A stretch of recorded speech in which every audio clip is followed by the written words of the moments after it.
So here's promise is that diagram with the pericardium. I'm also going to mention the layers of the heart itself as the muscle, but starting off with pericardium, this little line that goes kind of throughout the heart, lining it, pericardium is para meaning around or surrounding, cardium meaning heart. So it's just the tissue layers surrounding the heart.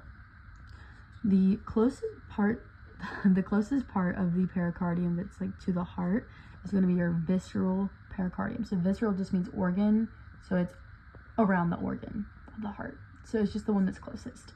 The second area is going to be, it's not necessarily tissue, it's actually going to be fluid filled, and it's just going to prevent damages to the pericardium, because whenever the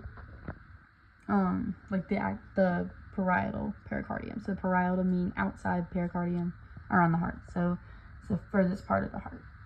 But whenever the heart's beating, you don't want it to constantly hit on that parietal pericardium, or else it's going to damage it.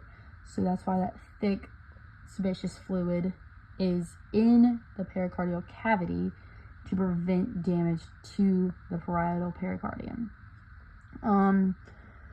Besides that, you have the different parts and layers of the heart. So you have your endocardium, meaning, inside. So the inside of the heart is going to be where all your major blood vessels are. And if you look up here to the diagram, you see the endocardium is just this dark area right here. So that's where all your blood vessels are. That's where your stuff's happening. Their blood's flowing. So then you have the myocardium, which is what's pumping the blood. So this is the actual muscle. So that's going to be this light gray area going throughout here. That's going to be the muscle that's just contracting and pulsing the blood throughout your body. Then, the pericardium, that includes all three of these, the visceral, the cavity, and the parietal. That's just the protection of the heart. So before anything can enter the heart itself, it has to go through the pericardium. So it's just the first line of defense for it. But yeah, that's all I have to say. We kind of went over all of these throughout the first video, so I'm not too worried about that, except for the apex of the heart. Excuse me. So the heart is constantly at an angle.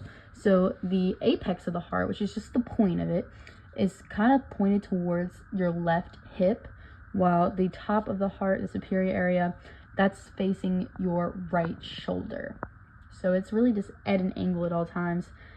Not exactly sure why. It's probably got something to do with the gravity of the heart and how the tricuspid and bicuspid work whenever delivering blood from the atriums into the ventricles.